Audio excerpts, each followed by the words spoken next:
guys, if you don't confess your blessing today, you're past. So I'll say Happy New Year, everybody, and God bless you. And I pray that all your heart's desires come to pass 2024. All right, my name is Lydia Tetolet. As usual, welcome back to Omega Live and Omega TV. And this is Stand Out, Speak Up. So what does that mean? It always means stand out, speak up. Don't just be in the crowd. Don't fit in the puzzle and say, I want to fit in. Don't fit in. Stand out. Be in the fence and look in. So if you stand out, you can actually help a lot of people by standing out. So this is why we say speak up, stand out, speak up. So if you see anything wrong, speak up. And today's topic, the 2024, my first topic 2024 is actually about domestic violence, because there's a lot of people who pass or who die in domestic violence. And I know that this is a topic that a lot of people shy away from, especially women, and especially our African continent. We don't like speaking about these things because we always see that, the man is superior, a man is superior, a man is this. But again, it's talking about domestic violence, it affects both genders. And it also affects children as well, but we don't talk about it. So, in my studio today, I have this special lady. She's going to introduce herself, and she also has a book that she wrote about domestic violence because she has been a victim as well. But now she's a winner. That's what we call her, a winner. So I'm going to let her introduce herself. Hey, my darling. How are you? Happy 2024. Happy New Year. Happy New Year. Okay. So just introduce yourself and... Hello, my lovelies. My name is Felicity Okolo. I'm a coach, an author, and transformational speaker. Today we'll be discussing domestic violence, how to cope if you're still in there, how to escape, how to survive it and thrive after domestic violence, because I have been there, so I know, and I was a victim. Now I'm, like Lydia saying, I'm thriving and doing so well. Thank you very much for having me today. Yeah. I was asking people, because I was just having an open conversation with different people in different forums, and the response was very intense, and I was like, wow. So, but what I picked from every response was fear of the unknown. It was fear. That's why most people stay, because of fear. I was in domestic violence, and personally, I thank God that I didn't die, because a lot of people die on the process. And also, I thank God that I went through it so that it made me stronger, because they say what don't kill you makes you stronger. So I feel like my testimony can actually motivate somebody or inspire someone who is going through it to come out, because like you said, there's thriving after DV. Of course. So what does that mean? There's something you actually said, quite interesting. How do you mean you were glad you went through that? It made you stronger. Couldn't you have gone through something else than domestic violence to make you stronger? Yeah, I feel like, because that's what made me, particularly the domestic violence, that's what made me stronger. That's what made me realize the value that I have. Because I feel like most women, or most people, because we're talking about both genders, they stay because some of them don't really value themselves. They don't know who they are. They don't know what they're capable of doing without this other partner. They feel like, this is my life. If I let it go, I wouldn't be able to do something. But the fact that he was the way he was, and then when he left, I found that I'm actually strong. I actually value myself. So I feel like if I went through something else, and probably he was still there, I won't have a reason to say, I don't want to be with you anymore. Do you get me? I don't want to be with you anymore. And then probably I'll still be in the same place that I was when I was with him. So that's why I use those words. Probably not okay for someone else, but okay for me. Yeah. And so I want you as well to tell us, you said there's thriving. I know I did thrive, but I think a lot of people, like we said, fear of the unknown. It's like, oh, if I leave, will I make it? He's my everything. Some of them is fear of the person you're married to is very powerful in the community or society. You can't leave somebody. It's just too many things. But you told me something, that the reason that makes you stay is the reason that should make you leave. Yes. That's profound. Just before we started, you were talking about women who said that they stay because of their children, or they stay, what the example was, they stay because of their children. And I tell women, the reasons you stay are the reasons you should leave, especially when you're using children as, in quote, the excuse, because you're doing more harm to those children. You're damaging those children because they are experiencing abuse indirectly. There's indirect abuse. When they witness your husband or your partner abuse you, they are being abused mentally as well, and emotionally, because it hurts to see your mother or your father being abused by somebody else. And also, you are hurting them in the future because they'll pick up certain behaviors or habits to become a victim later, or an abuser later. Statistics have shown that most children from abusive homes have ended up being victims or perpetrators themselves. So these are things we're trying to avoid for the cycle to repeat again in the future or the next generation. And that is why I advise women, if you ain't working, you shouldn't stay here. Okay? So the reasons you're staying are the reasons you should leave. That's number one. Now, a lot of people stay, excuse me, a sip of water. So even we're still talking about children, because children is so fundamental when we talk about the children, because the children are the future of tomorrow. Of course. And when we destroy that, we're destroying our future. So the reason why you should stay, that I'm staying because of the children, is the same reason you should leave. I'm leaving because of the children, so you can give those children a better future. Of course. Because you're destroying them mentally by staying there. And what you said as well, also, when you're staying there because of the children, you're also allowing that child to pick sides. Because now the child is forced to pick side.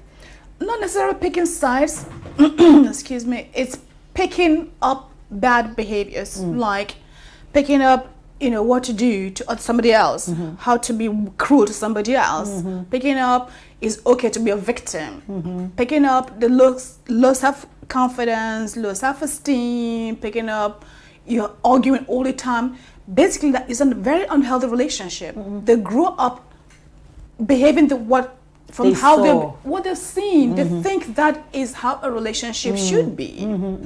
And they are unable to form a healthy relationship unless they actually are trained or shown how. You understand? So these are things we want to avoid. And that is really why I left. Because I didn't want my children to witness that to a period where it becomes imprinted in them as if that is the right way to behave, which is not. Really, that's why I say to women, the reasons you think you're staying are the reasons why you should be leaving. But also, the reason why I spoke about picking sides is the fact that, because I saw that, of course, with my children as well, but later my daughter was like, oh, now I see. Because before she used to just blame me, because I was always the one, the dad goes out, leaves the house, because in this country, of course, the dad would leave the house. So the one that left the house, to them, is always the one that is good. The one that stays is always the one that is bad, because you made this person leave the house. Why is this person leaving the house? And then, as well, there is the one that probably sometimes overreacts, like reacts more, maybe beating the person, shouting. They'll hate that person. If somebody's beating your mom, definitely you hate them and start picking your mom's side and start choosing your mom more than the other person. So to avoid all that, it's better not to be together, because a child needs both parents. Of course. Sometimes they're actually torn. Instead of actually picking sides, they are torn and so hurt between the parents, not knowing who to side, because they love both parents. Exactly. They would like to have both parents in the same home. You understand? So you are putting these children in a very difficult position. You don't want children to start to pick sides. You don't want children to start to be torn, because then it affects them in school. Okay, affects their relationship with other people. So basically, you're doing more damage than good. So those women, I would say subconsciously, they have different other reasons why they can't leave or don't want to leave, but using the children as an excuse. As an excuse. That's all they've got. That's all they've got. They could probably have financial issues or immigration issues, or then the combination of others, low self-esteem, low self-confidence, shame, due to religion or culture or tradition, that people from certain tribes or from certain parts of the world, marriage is like, if you're not married, it's like a woman does not have a value. Yeah. Exactly. So a lot of people have been raised in Africa, well, in the world, some part of, not just Africa, there's some other cultures, not just in Africa, where they think if you're not, as a woman, if you're not married, it means you don't have respect in the community or in the society. So it could be due to the culture and also the religion. So these are things that affect women, because for me, I didn't leave when I should have left, because I was thinking, oh, I'm a Catholic girl, you know, my family background, I was this very good girl. And also from a tradition, when you get married, you sustain. And then the shame as well. You think you're bringing shame upon your family, but nobody knows what you're going through. It came to a point where I said, you know what? The religion, the culture, the family. Stay. I don't care. I want to live. I don't care. I'm going. I have to be alive first to have a family. Yes. I have to be alive first to have a religion. I have to be alive first before I have a culture to follow. So which came first? My life or those other things? Yes. Definitely I picked my life, because it came to a point where I just realized that if I don't do anything about this, it ain't gonna stop. And so I must take action to make sure that, you know, I stay alive. Yes. For myself and for my children. Yes. Wow. So we have I feel sorry for women, to be honest. You know why? I know they always say that when it comes to domestic violence, it's both genders and everything, which is true, even though the percentage is on women, and especially in the African setup or African culture, is more of women that goes to DV. But the reason why I say I feel sorry for women is because there's a lot of blame on women. If a woman doesn't get married, she's not respectful, she's an outcast, she's this. But if a man is not married, it's okay for the man not to be married. If a woman doesn't have children, they don't even care if it's the man who is impotent. It's never a man's fault. It's always a woman's fault. The woman is barren. The woman is this. She can't have children. She's a witch. She's this. The woman is just being condemned for not having children. If a woman is only having girls, it's a woman's fault. But they forget that it's a man that determines the sex of a child. But no, it's a woman. If your husband dies, it's always a woman who killed the man. The man just didn't die naturally. Oh, the wife did this, the wife did that. And when a wife dies, they never blame a man. It's always a woman. When you're married and then all of a sudden the husband is not sending money to the family, it's a woman's fault. Oh, she's the one. Now she came before. So it's always women, women, women. And this discussion, I've had it before, if your husband is having an affair, it's a woman's fault. How is that the woman's fault? That is the woman who came to the family, is the woman. How is it the woman's fault? It's your husband's fault. Because it's your husband who's supposed to be watching over your heart, not the other person. They don't care about you, you know. So women have been blamed from beginning of the earth, I guess, to probably the end of the earth. And it's people like us who should come out and say, we need a break. Women deserve better than what they're getting. And when it comes to DV, domestic violence, we shouldn't stay. Because yesterday when I was having a conversation, when I was writing it on the social media and I was asking, what do you think about it? And one woman told me that she stayed because of her children. But she ended up losing everything. And now she's in the streets. Exactly. Just what I covered earlier, you know, she didn't get it. I told you there's subconscious things happening, you know, that she didn't quite get.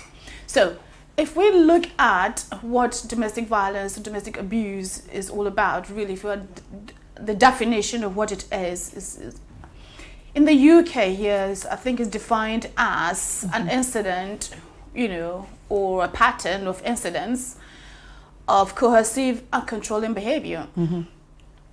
it could be threatening. You know, threatening somebody with violence is actually part of domestic violence. Threatening somebody, name calling, insulting them is abuse. Then there's physical abuse. Literally hit somebody or throw things at somebody is an abuse.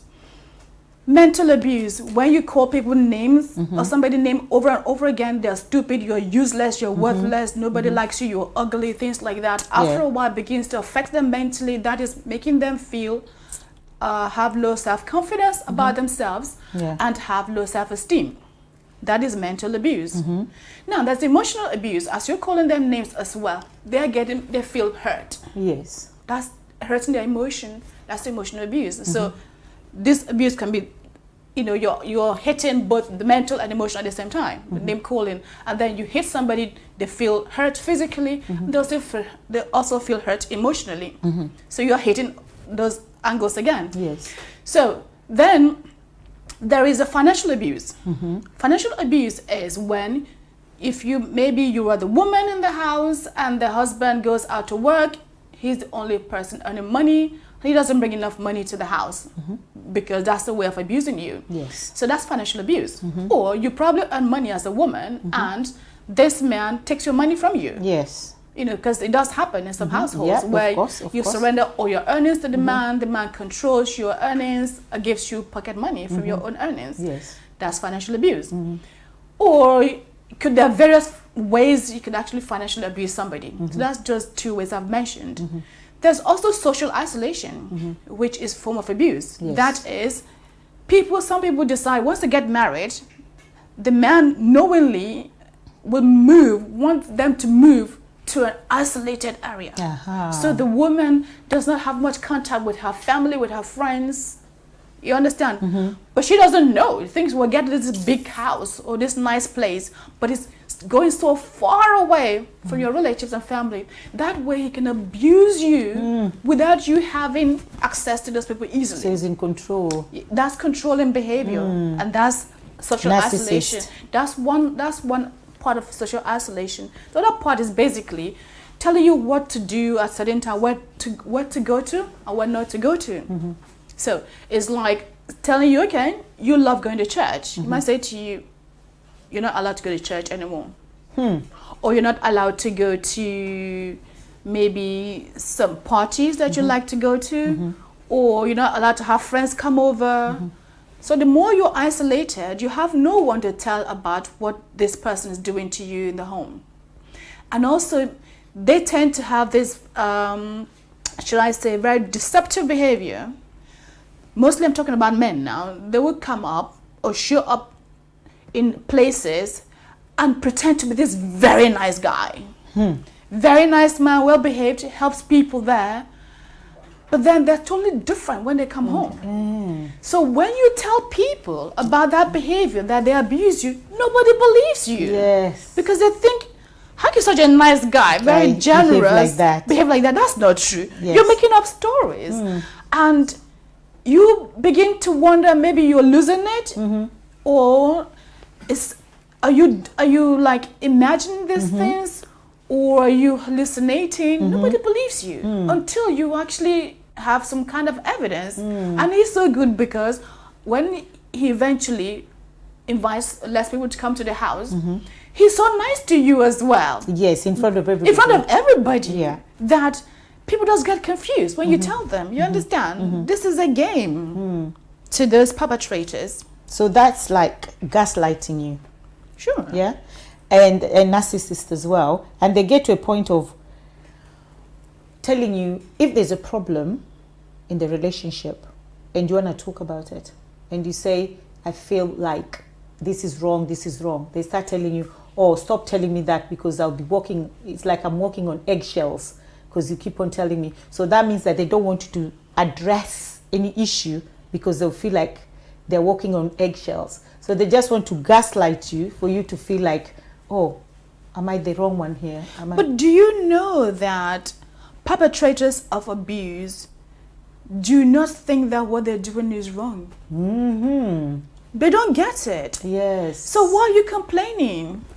It's a normal thing. To them, it's okay. Wow. So they don't get it. And the more you want to talk about it, the more upset they get because they don't get it. You understand? It's like saying to me, okay, I like this. I like drinking from this. I like drinking tea from this mug. And then you tell me, okay, the mug is dirty and it's clean. I don't see it. Yeah. I don't care about the dirt. I just like the mug. Until you're able to convince me, or until I have a change of mind or something else happens that makes me see that I will never see that. You understand? A lot of perpetrators do not see what they're doing as wrong. They don't get it. To them it's okay. Yes. And as long as they have you in their grasps, and if they are, shall I say, within the control, they're quite happy doing that. They actually derive joy from doing what they do. Of course. Wow. And that is why when a woman threatens to leave an abusive relationship, that is when she should be more vigilant, because a lot of men have killed the abusers at the point they're leaving, or just when they've just left. Yes. Because they don't want to lose control of you. They derive joy from doing what they do to you. So if you leave them, they feel like they've got the power. So you're leaving them powerless. Oh, of course. Yes. Because they don't get it. I think it's like there's something happening psychologically that need to be examined, honestly, because some abusers or perpetrators get to a point where they just lose all sense, I believe, of humanity. As if they've lost what it is to be a human. They behave like animals. Honestly, it's beyond me. When you see, I watched a video of a woman. Do you know the video is like probably 4 or 5 minutes long. I've only watched like 30 seconds of the video. Yes. It's still on my phone. I'm just thinking, God give me the grace or shall I say, the energy to finish watching this. I want to actually see what happened to that man. This woman was on the floor. He was kicking her. Somebody else was video. I'm thinking, why is nobody doing anything to save this woman? You are busy recording. I wonder how it ended. I haven't finished watching, so I wanted to see how it ended. What actually happened to that man? Because there is no way we can witness such thing and do nothing. That man has to be held accountable for his behavior. Yeah, but I think it's because of the society. Because if one day when I was in America, I was shocked that when you go and buy, these sleeveless, we call them, the sleeveless tops, like it's spaghetti tops. That's what I think we call them. In America, they call it wife beater. You're kidding me. I'm not even kidding you. I was like, wife beater? What is wife beater? That the Spaniards, they wear that when they're beating their wives. So you see, they've made it the norm. How can you make something like that the norm and call a shirt related to that? So you see, that's the society and the community that people are brought. They're brought from that community, children, women. So if a man is beating the wife because the society is okay with them, they can actually just record it and do nothing, because that is the normal life in that particular society.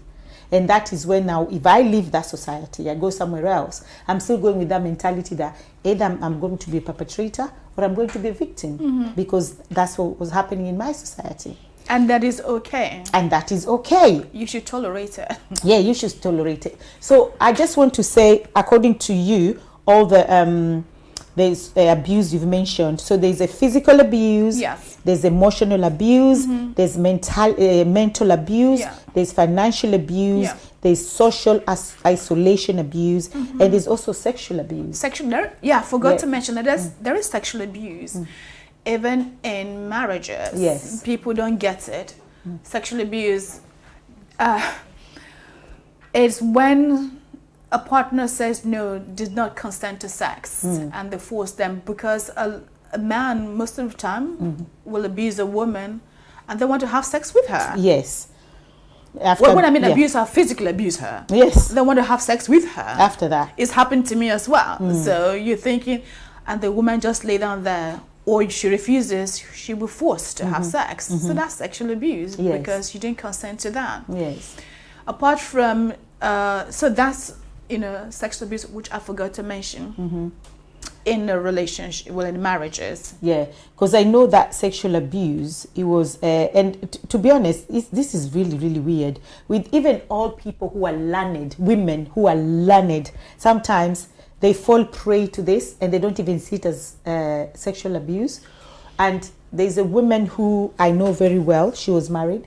She just came back from the hospital to have a baby. And the same night, the husband wants to sleep with her. And she's like, no. And the husband will just open her legs and have sex with her and just go his way. And you're thinking, why are you doing that? Are you just doing that because you were in control, power, you were superior, you're better than this woman? Why would somebody do that? He feels that he is. He feels that it is his right because he's married to her, or she is his wife. She feels she has the obligation to give him sex whenever, regardless if she's in pain, if she's well, if she wants it or not. Because a woman who just had a baby, was he there? I was going to ask, was he there during the labor to see what she went through? No, most of African men are never there. So if he was there during labor, I don't think he will have any desire to have sex with her a few days after having a child from that same place, you understand? So these are things, people just need to be, should I say, educated and re-educated. Yes. About what relationship. Firstly, I think people are totally unaware of what a healthy relationship is. And also what unhealthy relationship is. Then what abusive relationship is. Because I say to women, there's a very thin line between being very nice and being stupid. Once you cross that line to being very nice, this is very nice, this is being stupid. Once you cross the line and enter stupid town, then you'll be walked all over, you'll be treated like stupid because you have just crossed the line. That is when you're tolerating things without complaining or without bringing it to light and addressing them. Because if it happened once, you let it go. Happen twice, it will happen again and again and again and again and again until you put a stop to it.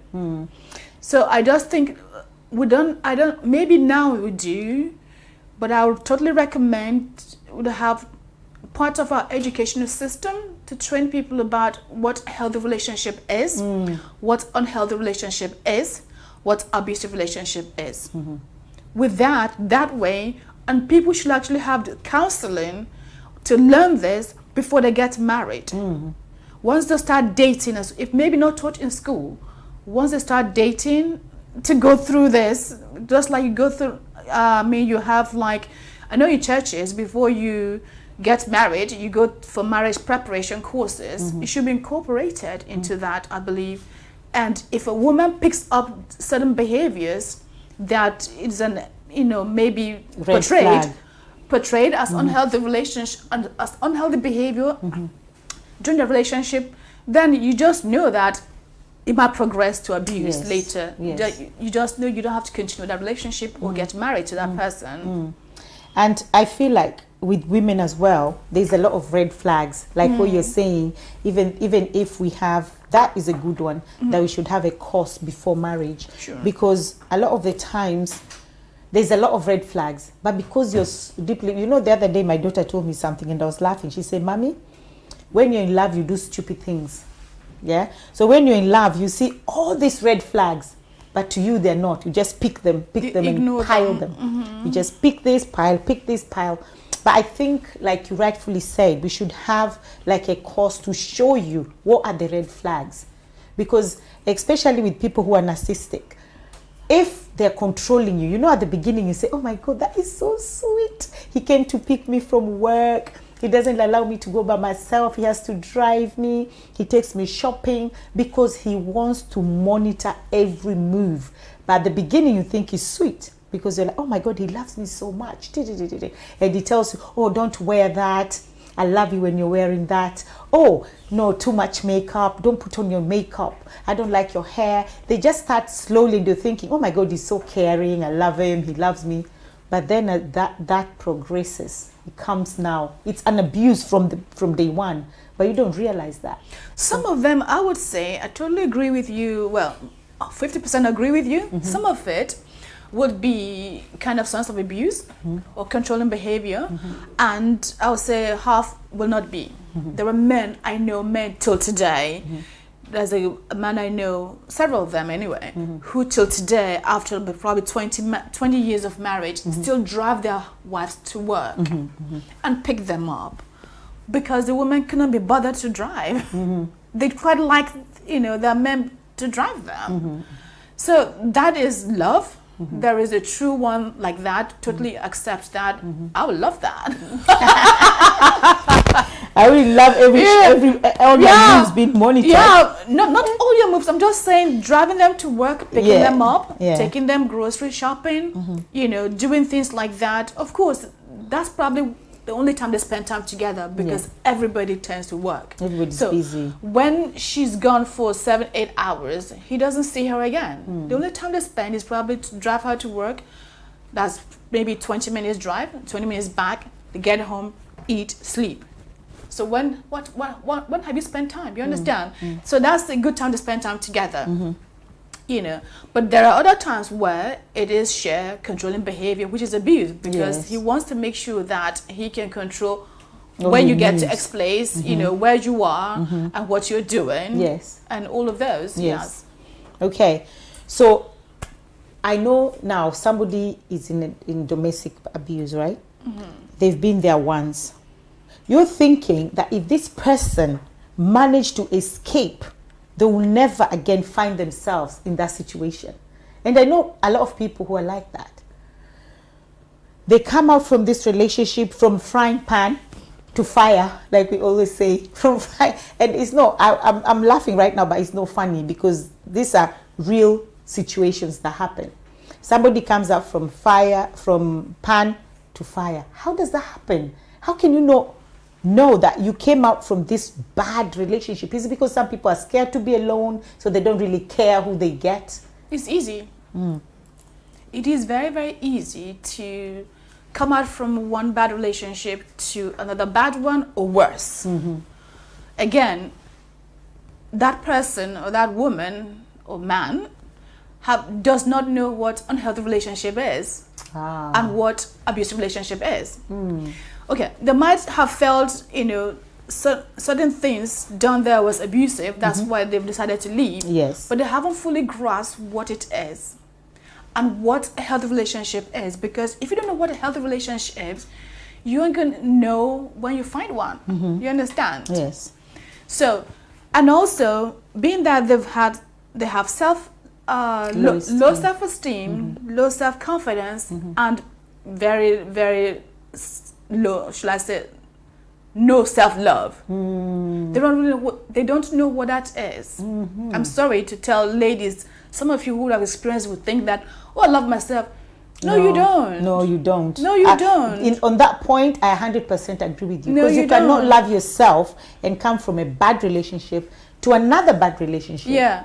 You don't love yourself, and I don't blame you. So please don't judge. I'm not blaming you because you don't know. Yes. You just don't know. So I empathize and I sympathize with people like that. It's quite easy to do, especially when you jump from one so quickly to the other. Yes. So what I recommend and advise people to do is, once you leave an abusive relationship, once you leave one, you have to give yourself a break in between relationship, and to be able to go through what has happened, to learn what a relationship is, abusive relationship is, unhealthy relationship, unhealthy relationship, and be able to, should have to get some counseling and help before you go into another relationship. Yes. Yeah, I think that is very important, taking time out. Yes, you need a break to really understand.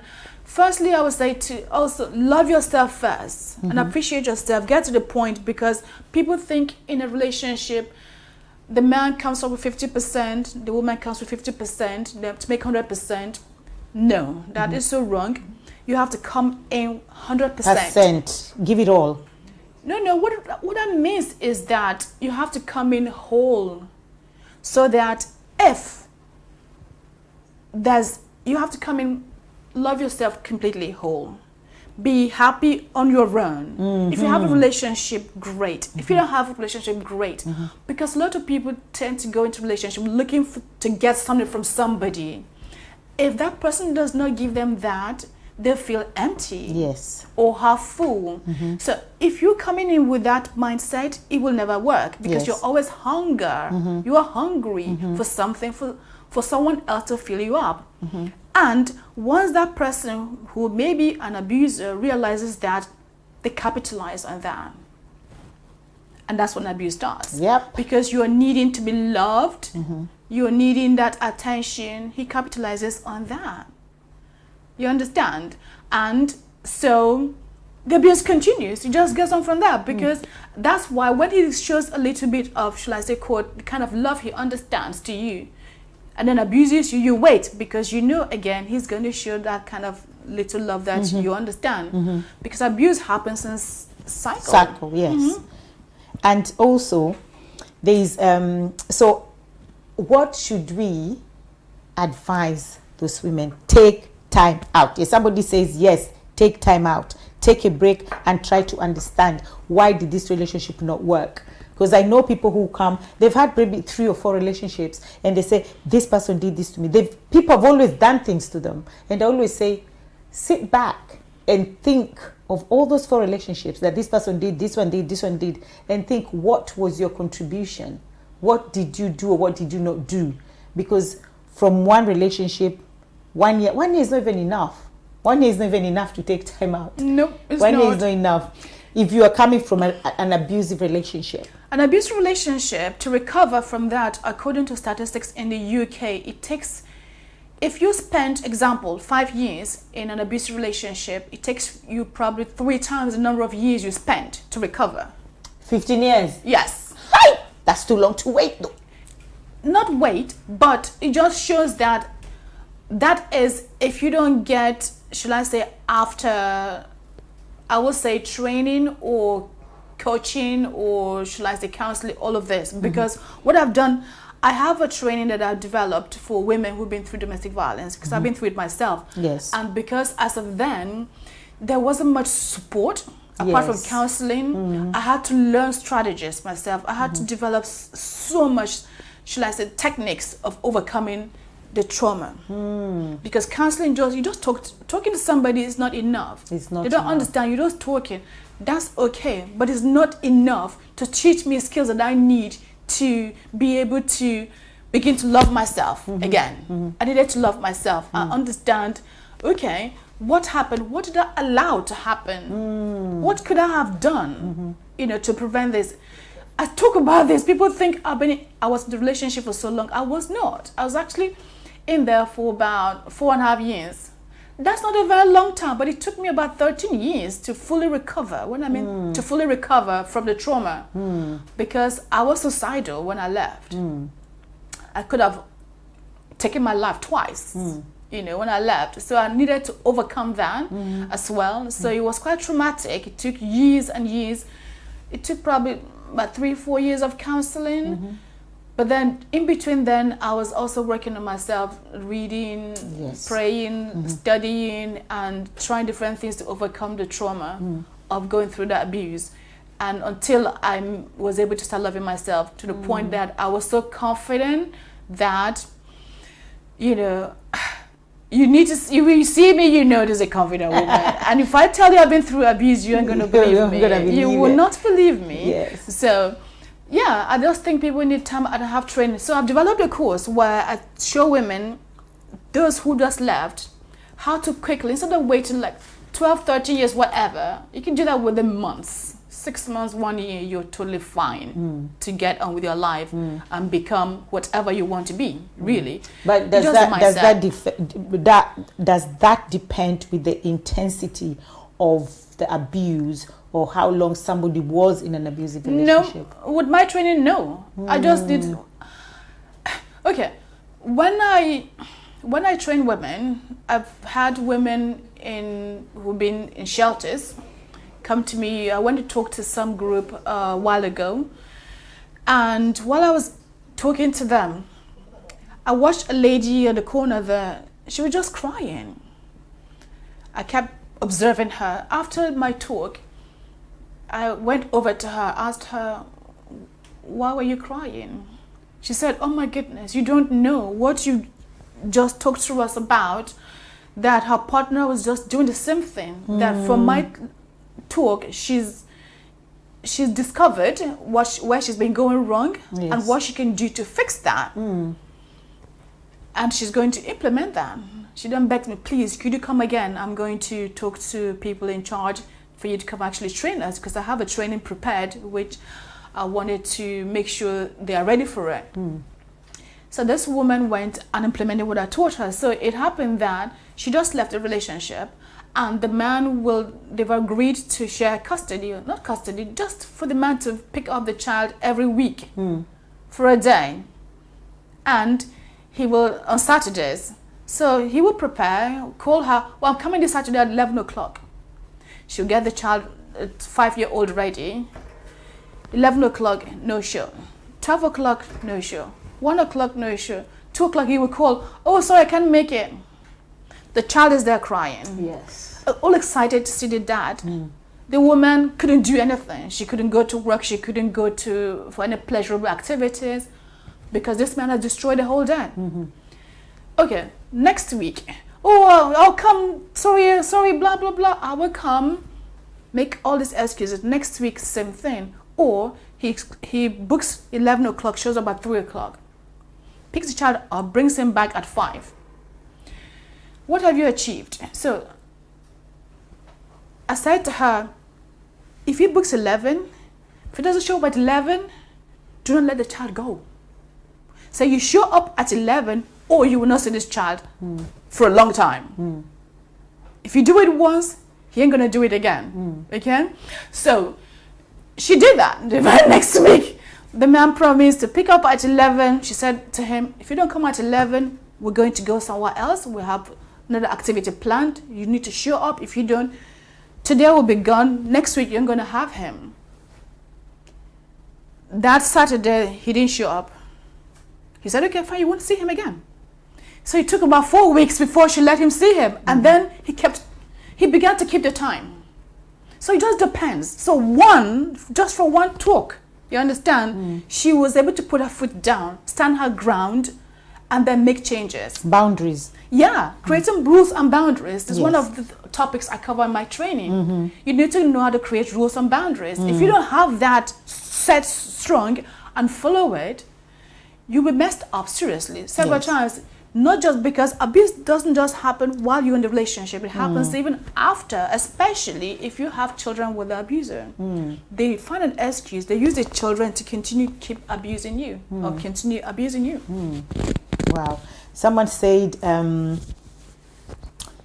respect. Someone said I should say hello to you. Hello. Who's that? Juliet Macapila. She said Juliet. Yeah, you've spoken to on her show already before about domestic violence. And I feel like even though we talk about domestic violence, but it's never enough, because we still see people dying. A lot of people are still dying in this domestic violence.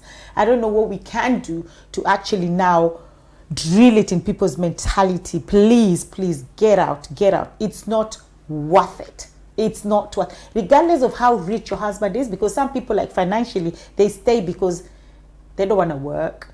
They're not financially stable, so they depend on their husband's salary, the husband to do this. But it's not worth it, because at the end of the day, if that man beats you and you're dead anyway. So what money are you going to enjoy? You're not going to enjoy his money. But she doesn't care about her life, or she doesn't fully understand the effects of or the consequence of her actions. People just don't know. You see, Lydia, I keep saying people can only behave according to the level of knowledge and understanding they have. That is all they know, and that is all they understand, and that is how they're going to behave. So, you cannot make someone do what they don't want to do because they don't believe that. They only act on their beliefs. So unless you're able to change or to make someone to see a different way of thinking or have new beliefs, then nothing changes in their lives. Somebody also says should have respect each other. I don't know what that is, but I think maybe the person is trying to say we should have respect for each other. So that's if they know what respect is. Exactly. Probably they don't. They don't know what respect is. People don't know. A lot of people. Do you know the fundamental things that we actually need in life does not get taught in school? What is respect? Someone say we should have respect. What is that even? Again, that's what I'm saying. Things like relationship, finance, or money, should be taught. Things like respect, should be taught in school, in a home, because most times children spend most of their time in school than they actually spend at home. So at home, once they learn from school, start teaching them from home. They go to school, they come back cemented some more at home.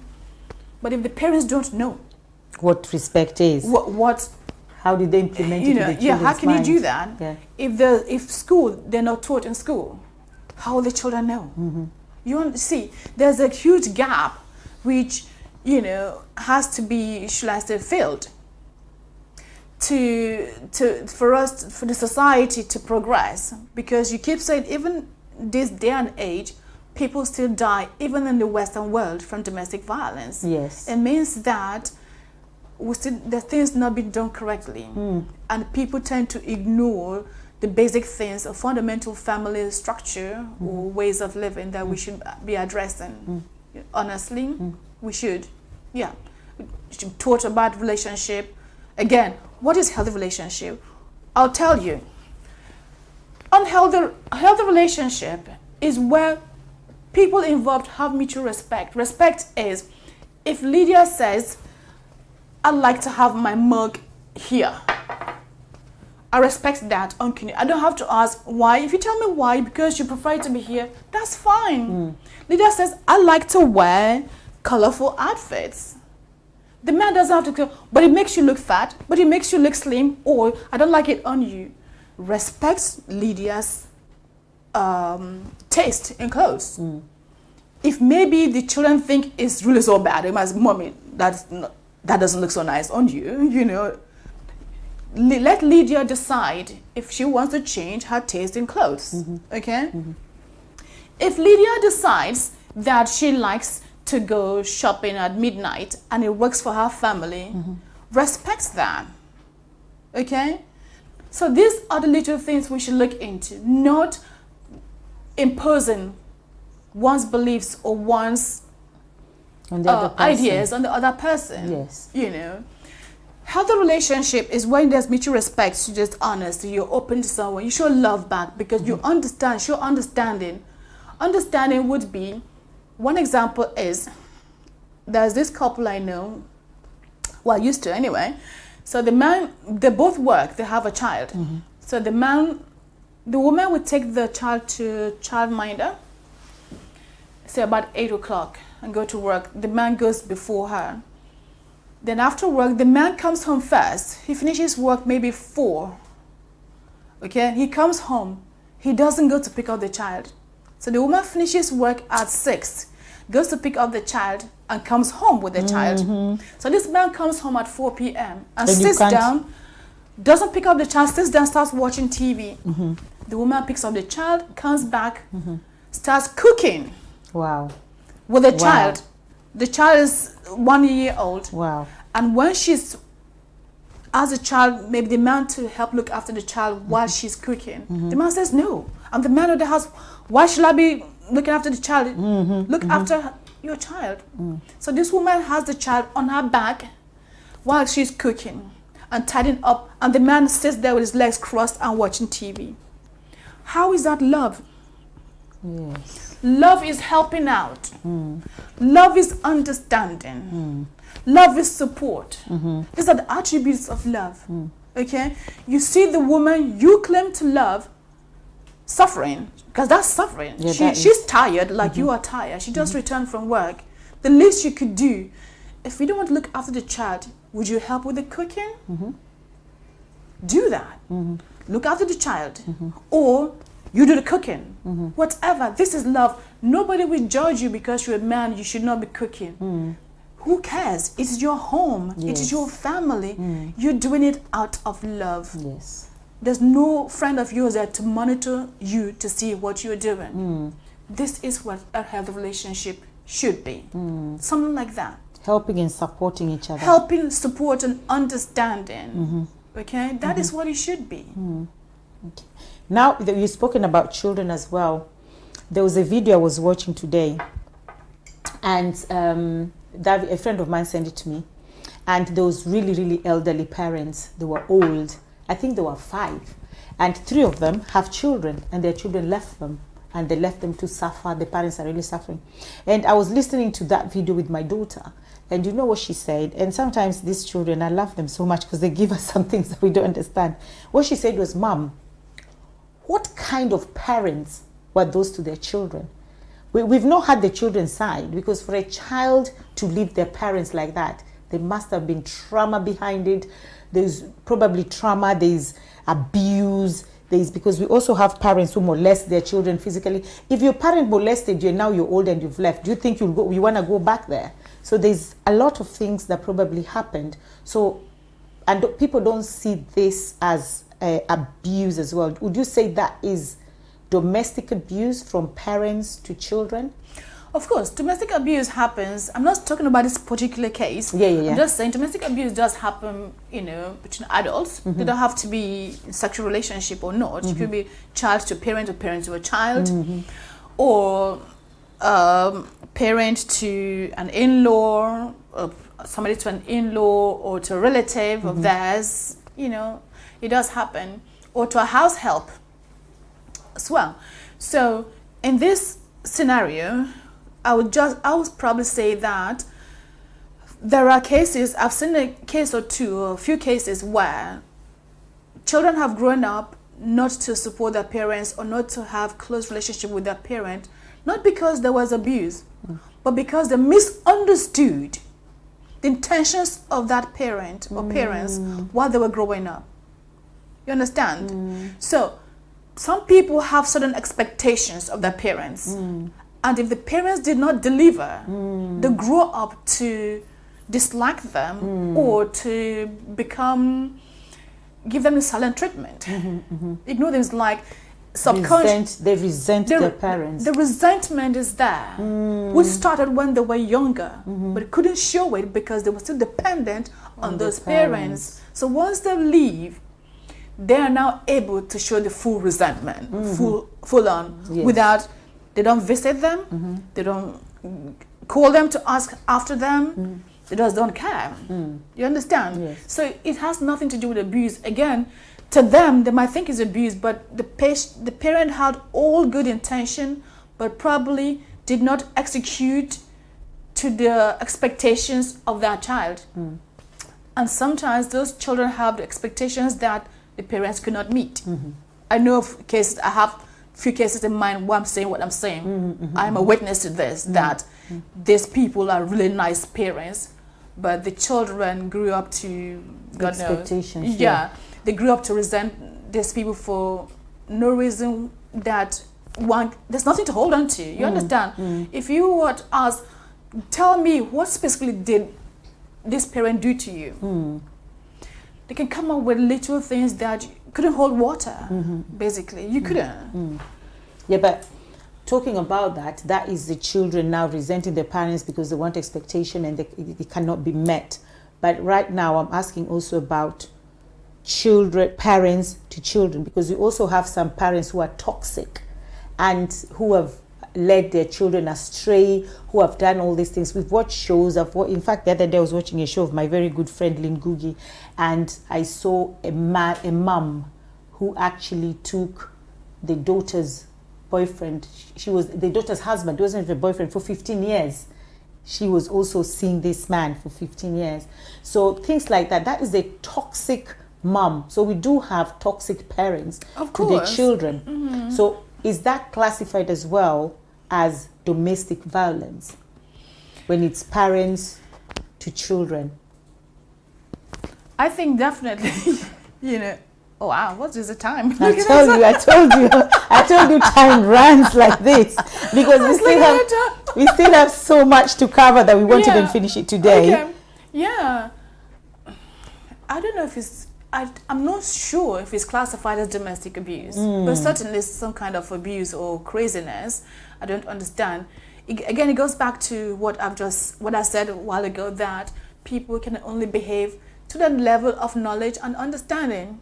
To that woman, what she was doing was okay. She didn't understand. She just didn't get it, that it is just not right for you to sleep with your child's husband. She doesn't see it as anything. No, she doesn't see it as a wrong deed. And as long as she continues to see the way she sees it, regardless of what you say or do, she won't get it. You understand? She won't get it, and there's just no point one trying to tell her she's wrong. Is just stay away from her. Yeah, just I will stay away from her. Yeah, because she can do other things totally unpredictable. I'm sorry. So this is the hard one. Now you have a friend. I'm not saying you, but you have a friend who is in domestic violence, because I know supporting your friends who are in domestic violence sometimes is really, really hard, because you feel like you're not listening. We've told you this, but you're not listening. So I don't want anything to do with you. Or you judge them, can't you just leave? Can't you just leave? And then she comes to you, she cries, and then she's like, it's done. 1 month later, she's back there again. So how do we as outsiders, right, relate to somebody who is in that domestic violence? One, you do not judge. I know it's not easy to do, because like you've just so rightly said, she would have come to you several times. You're always there to support her, to, offer comfort. You judge her, you want her to leave. Again, she doesn't get it, because that's all she knows. The abuse is what she knows. And sometimes women who've been through abuse or an abuse relationship, if they don't get the abuse, they don't feel good. I'm sorry, but it does happen, because abuse happens in cycle. We'll come back to the cycle in a moment. So that's all she knows. Those such women, you comfort them, support them as many times as you can. Offer help, tell them, point them to domestic violence, centers, or should I say even UK National Domestic Helpline, where they get to they talk to somebody who is not their friend. I think they listen more than you, their friend, because they see you as, what do you know? Yes. But a specialist in that area, they might talk to them in a way that will make sense to them. They might understand, I want to take action. And that's what you can do for them. You don't judge them. One other thing people tend to do a lot is, when a woman comes to them or somebody tells them, oh, they're suffering abuse or experiencing abuse, they ask them, what did you do? It's like, it's their fault. You never, ever should ask anybody, what did you do for someone to abuse you? Exactly. You should never ask. That is the worst thing. The most stupidest, if there's any such word, to ask a woman or person fleeing domestic violence or telling you about the abuse, what did you do? Because that is like, you're actually blaming them. Of course. Because what did you do to be beaten? Yes, you must have done something to be beaten. People, those who ask such questions don't get it. So in a way, I don't really blame them. I just tell them, that's the wrong question to ask. You should ask, what happened? Instead of asking what you did, to ask what happened. Listen to them, because people want to talk. Just listen without judging. Okay, you listen, and then say to them, fine, how can I support you? Yes. Then you ask again. Okay, so you don't offer a solution. You ask them. Yes. Okay. How can I support you? What do you need? They might say, oh, I don't know. No, but it's okay. Just know I'm here for you. Also realize there's help. You understand? Yes. Firstly, you ask them, how can I support you? I'm here to help you. Also know there's help. You don't have to go through this all by yourself. Yes. We can call the National Domestic Helpline. They will know how to support you and your children. If it's money or immigration you're worried about, they can support you. I'll give an example. I did a show a few years ago, and luckily that show was recorded and uploaded onto YouTube. And my phone number was on the show, was written on the screen. So I think a couple of months later, at 11 a.m. one Saturday morning, I was minding my business, trying to relax. My phone rang, and the voice was, "Hello, is this Felicity?" I just knew something was not right. It was a woman. I stopped what I was doing. I said, "This is Felicity. How may I support you?" She went, "Oh, a friend of mine asked me to go on YouTube and watch an interview you did about domestic violence, that your number is there. That's why I got your phone number." She said to me, before she could finish speaking, she started crying. Then I got into work mode. I had to say, okay, now I know I have to save a life. Basically, got into work mode. I said, okay, fine, stop. What's the matter? Where are you? I asked, first of all, where are you? She said, she's at work. Who is there with you? Next question, she said she's alone. So fine, is this the right number to call you on if we get disconnected? She said, yes. And then the number got disconnected. Wow. Just then, I called her back, she didn't pick up. I think somebody disturbed her. Then she called me back, luckily she called back.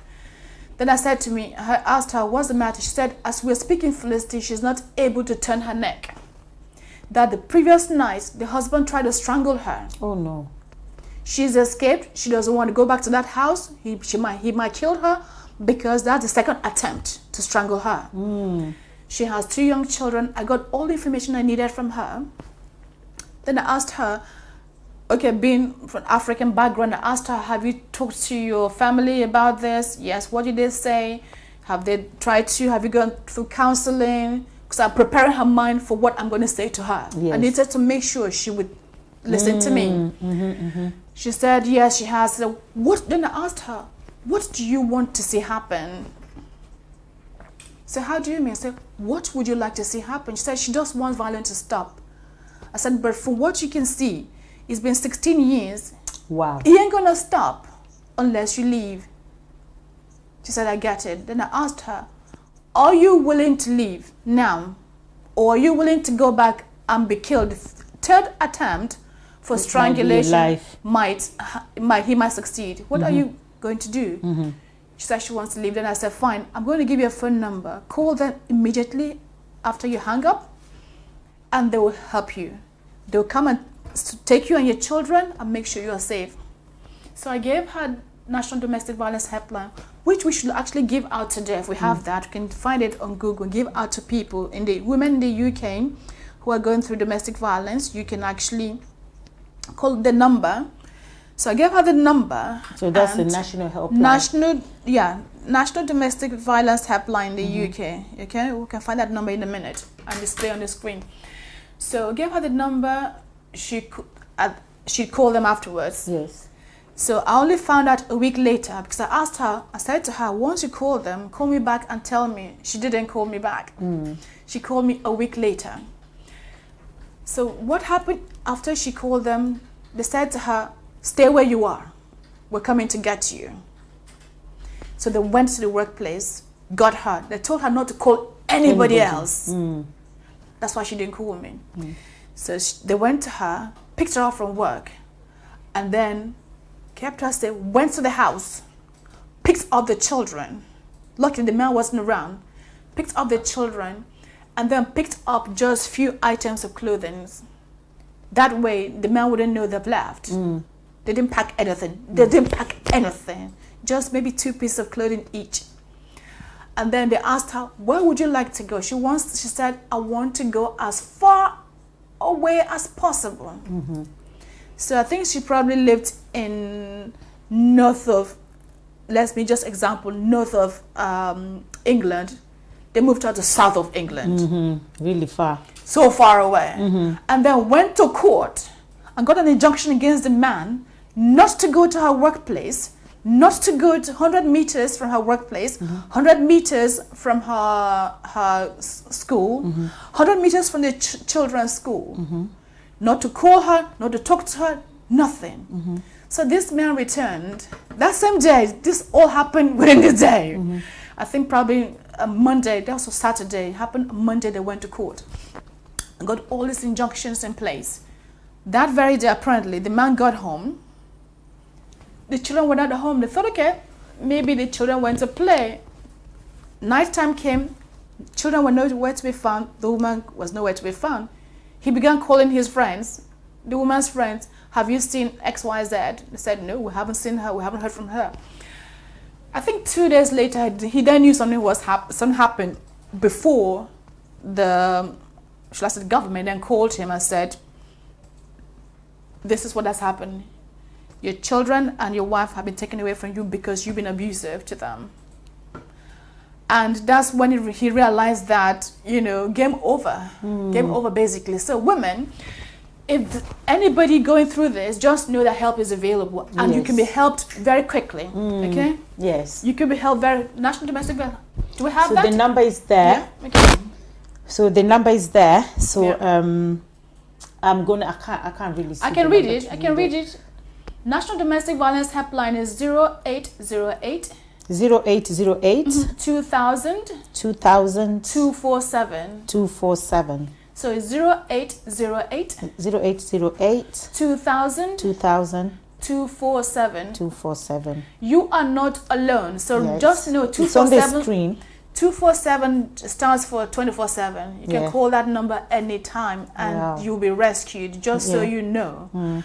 And talking about what you just said now, that the woman escaped and everything, good for her that she escaped, and I'm happy that that happened. But there is a case that happened in it was in the news by one of my friends. She was really affected, and she attended the funeral. This happened in Ealing, right?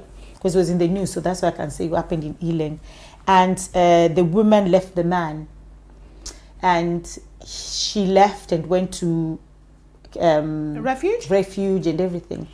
But her children were still going to the same school. So the man went to school. After the woman dropped the children, killed her in the presence that school. Killed her there, because he was like, if I can't have you, no one can, and I don't mind being in prison. So he didn't even think of the children, he didn't think of anything, and killed the woman. So I think it's advisable to totally disappear, because if they still know where you are, they can still come for you. I agree with that, and I will also add to that. What I have been probably, shall I say, emphasizing on is how comes the women and children should be the refugees and the perpetrator is free to walk around? Exactly. Perpetrator is the one to be locked up and this woman and children to be free. Why is it the opposite? How comes is the victim or victims who are to go in changing hiding their lives? Yeah. Those men should be locked up. Yes. Not the other way around. So the government needs to do something about this.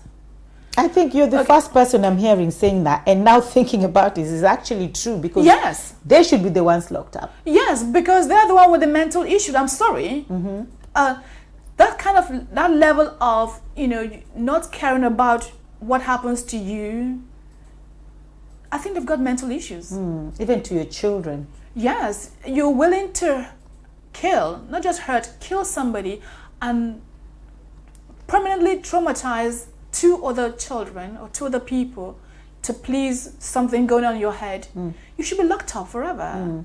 You shouldn't have been allowed to do that to the woman. Yeah. So I'm really thinking that there should be a provision in the law somewhere, a policy made where once abuse gets to a point where they're thinking of putting a woman in safety, it is the man who should be locked up. Because even in Kenya now, there's I'm sure you probably know about it. There's this runner.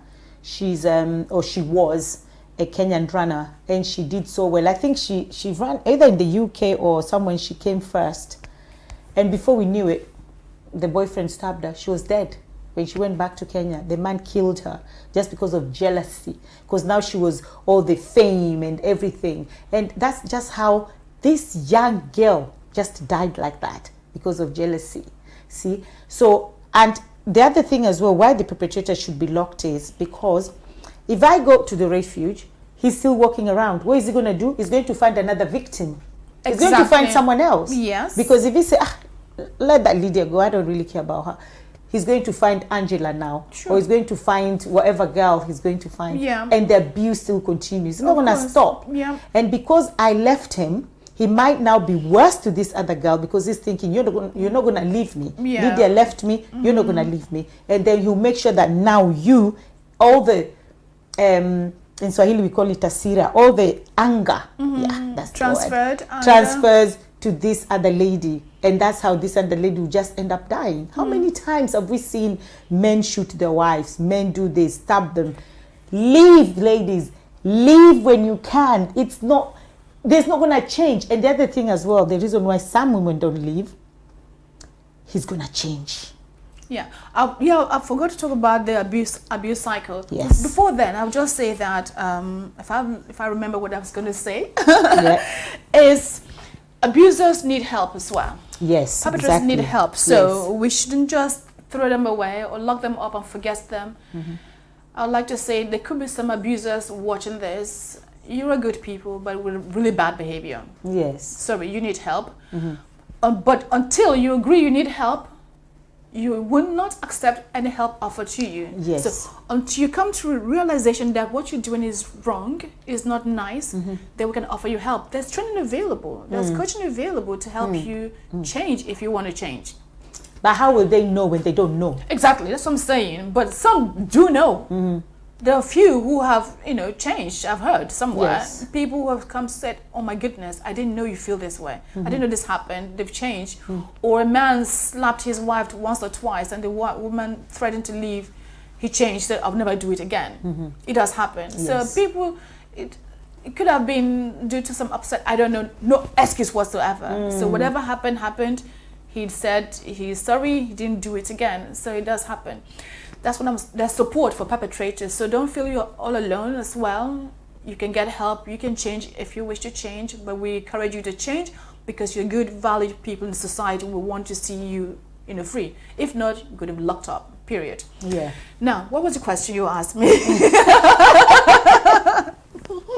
I want actually. You mentioned, I want to talk about cycle of abuse. Yes, they think he's gonna change. He's gonna change. He's gonna change. No. Few do change. Few do change. Few don't. What I'm going to talk about now is cycle of abuse. So abuse happens, and there's a part where the abuse happened. Then after the abuse happened, then the man is sorry, starts apologizing. Oh, he's sorry, and the woman actually believes them that they're sorry, but actually he's sorry. Not for you, but for himself. Because he doesn't want to be caught. So it tells you that he's sorry, so you don't go and report. Okay, so he's not actually sorry for what he did to you. Oh, no, he's not. He's sorry because he doesn't want to be caught. Yes. Okay, wow, guys, that is profound. That is profound. He apologizes that he's sorry. He actually goes to the point of even buying you gifts to make you feel good. So never happen again. And then, before you know it, then goes to the honeymoon period where he's all nice to you. Once he's all nice to you, very quickly he starts planning to abuse you again, planning, to set you up for something to happen and claim you the fault or blame you. Gaslighting. And then abuse you. Yes. So the cycle just goes on. I know I missed some steps, but these are the core steps. Yeah, somebody actually. Yeah, somebody sent me that. It's just because I don't have my phone with me. But somebody sent me that cycle you're talking about. Yeah, I have that. Actually, whoever is watching, I have a lot of videos on YouTube. You can go. I talked about, one is about cycle of abuse. One is about why people stay, healthy relationship and unhealthy relationship. So many videos I have done. So if you really want to learn more about this, watch some old videos I've done about domestic violence on YouTube. You'll find they're still there. Yeah. So, but it means that the cycle continues. Then he gets to a point where honeymoon period is over. Just then the woman thinks, oh, this is the man I married. Just then he starts planning to set you up, and then abuse happens again. You're thinking, oh God. What happened? These women stay and wait for the honeymoon period to happen. They keep waiting for that. And so it makes it tolerable. It makes the abuse tolerable. Yes, because honeymoon period is coming. It's coming, they're waiting for it. Yes. Oh yeah? So, but that is not healthy. And that's why a lot of people stay. One of the reasons they wait for that One other reason, I don't know if you heard about Stockholm Syndrome. Stockholm Syndrome is where a victim of abuse begins to sympathize or empathize or even protect the abuser. Ah, yes, I've Yes. heard that. I didn't know that was the name of it, but yes. It's called Stockholm Syndrome. Wow. They start to protect, sympathize, abuse, and even empathize and protect the abuser. Yes. Even find a way, even loving them. Thinking they will change, or they're really good people. Maybe they're the victim, did something bad to upset the abuser. Yes, it was my fault. Yes. So you begin to wonder, are they even okay? That's, I think, is a kind of sign of mental, something's not right mentally. Yeah, because if that happens, how are you going to leave? You're going to leave. Wow. So they're stuck to this abuser. They begin to love them, begin to be good to them while they're being abused. In a way, I think they have got to the point where psychologically they have become lovers of abuse. Wow. Wow. So, yes. Lovers of abuse. Wow. And you call it Stockholm Syndrome. I just think that's one of the reasons, why they're staying. Wow. Yeah. And now, because of the time as well, but now let's discuss the exit plan. Exit, because someone can sit here, probably someone is watching who is going through it, and they're like, yeah, you're saying all those things, but how do I leave? What is the exit plan? What can you advise? I mean, you're not telling them what to do, but just how can you advise somebody? Exit depends on where you are this time in that relationship and what you want to do with your life. Again, the fact you want to survive is enough for you to exit. Regardless, if you have children, if you can find a way to just leave without the children, the government can come and help you get the children away. So don't worry about that. So exit plan. But right now we're talking about globally, not just UK, because globally, somebody's watching from Kenya. Wherever There's you no are, government coming to take your children. wherever you are right now, if you want to exit an abusive relationship, you must not tell the abuser what you're about to do. That's the one. Number one, you must never tell the abuser That you you're are going leaving. to leave them. That's right. If you do, you might be killed so quickly before you can even say your name. So number one, guys, do not tell. And that's the mistake a lot of people say, I'm packing, I'm going. No, yes, never, don't tell. never tell, never make him feel you're going to leave him. Yes. And do not tell friends as well, because there are some friends who, will go and tell, will tell him. So don't tell your friends unless friends like me telling you what to do. Yes. You understand? If you have anybody who really wants to save your life, tell them. Even in Africa, there are authorities, government, maybe organizations or charity organizations that you can contact to support you. There are things like that. Yes, of course. I mean, such organizations available to support women. So first thing, never ever tell what you want to do. Secondly, I like to be prepared mentally, because fear of the unknown, I said to women, is a good thing. The unknown means you have a clean slate. Okay, this is a clean sheet of paper. Yeah, you don't know what you are giving yourself a new lease of life to do whatever you want to do. So you should be happy. You are starting all over again. Yes. You write your own rules on this clean sheet of paper. Okay, that's the unknown. Yes. Because whoever made you, I don't know what you believe in, to tell you that creation is finished, in the sense that whoever made you will always find a way to provide for you. Don't you go overthinking that, oh, where would you sleep? Well, if you leave, run into your neighbor's, a stranger's house, naked, what will they do? They will clothe you. They will give you food. Because people are generally, basically good. People want to support and help you. If you don't ask for help, you'll never get it. Help is always there. So number two, prepare mentally. Number two, prepare mentally. Number three, I'll just say just walk out. Walk out, run. Just run. Just run. If there's an organization that you know that supports people in such situation, you go to them, present yourself to them. Yeah. They'll support you. Okay. If it's the government, you go and present, they'll support you. Yeah. Just tell them if you have children, they'll go and get your children out for you. And that's the best way to get started. Okay. And if you need any way we can support you, I don't know if this show has any information, follow up, we can. If you want to connect with me on Facebook, I'm on Facebook, Felicity Okolo. You can send me messages. No, I'm not a counselor and I charge money to coach people. I will tell you the truth. So, but anyway, I can give you, free information or signpost you, I will do that as well. Okay. All right. Thank you very much. So, exit plan, guys. Number 1, never talk. Never tell the perpetrator that you're leaving, or even tell a friend, not even a family member. No. Don't tell. Just never tell. You know, some people always say, oh, they're packing, and you see them packing and they're all angry. I'm leaving today. I'll never come back. That is when your life will just end like that. So never tell. And number 2, prepare mentally, because if you're not prepared mentally, where are you going? So prepare yourself mentally. Once you've prepared yourself mentally, then you know your exit plan. If I go, I'm not coming back, because it's this coming back as well that can get you killed, because the man will be like, oh, she went twice, third time maybe she might not come back, because remember, these people have power, and for you to take their power, they don't like that. That's why you see some of them kill, because they don't want their power to be taken away. Number 3, run. Just run. Just run. You have legs. Come on, you can run. Just run. And number 4, find support. And if you're in the UK, we're going to say the national helpline again. If you're in the UK, so it's 0808 2000 247. So I'll repeat that again: 0808 2000 247. If you're living in the UK. If you're not in the UK, whatever country you're in, I believe, like in Kenya, I know in Kenya they have, because I'm from Kenya, but I believe in every country they have support system in place. If you're going through domestic violence, please don't tell your perpetrator that you're leaving.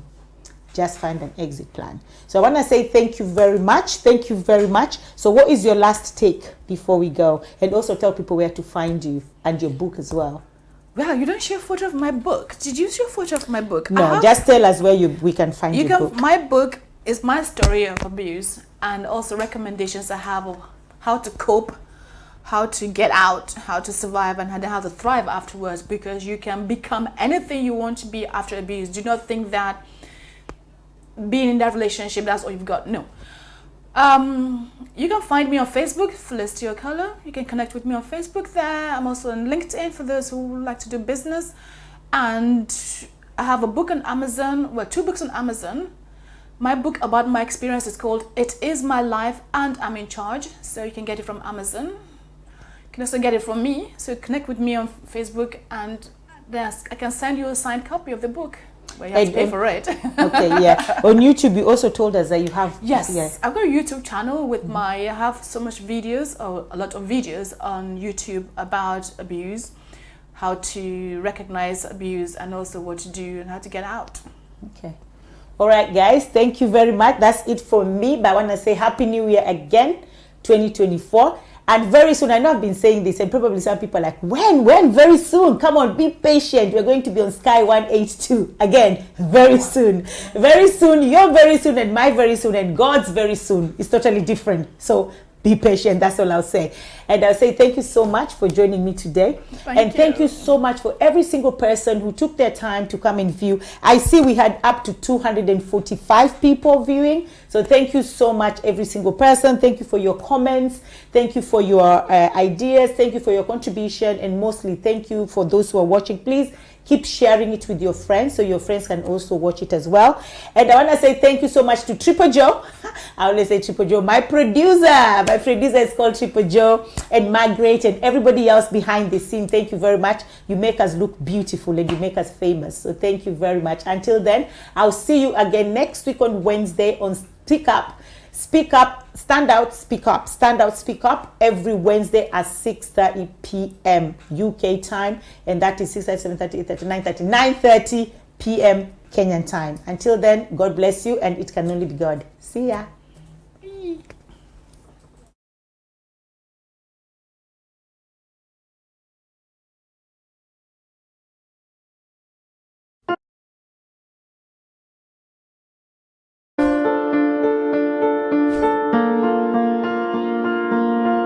My name is Kofi Adoku. I'm a principal solicitor at Adoku Solicitors. I am also a duty solicitor. Anytime a person is arrested and taken to a police station, or if the police invite you to the police station for a voluntary interview, you have a right to free independent legal advice. Adoku Solicitors is authorized to provide free independent legal advice at police stations in England and Wales.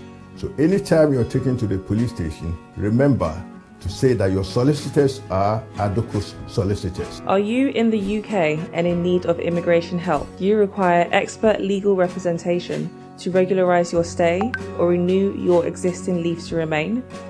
Do you require advice or representation regarding a personal injury or criminal matter?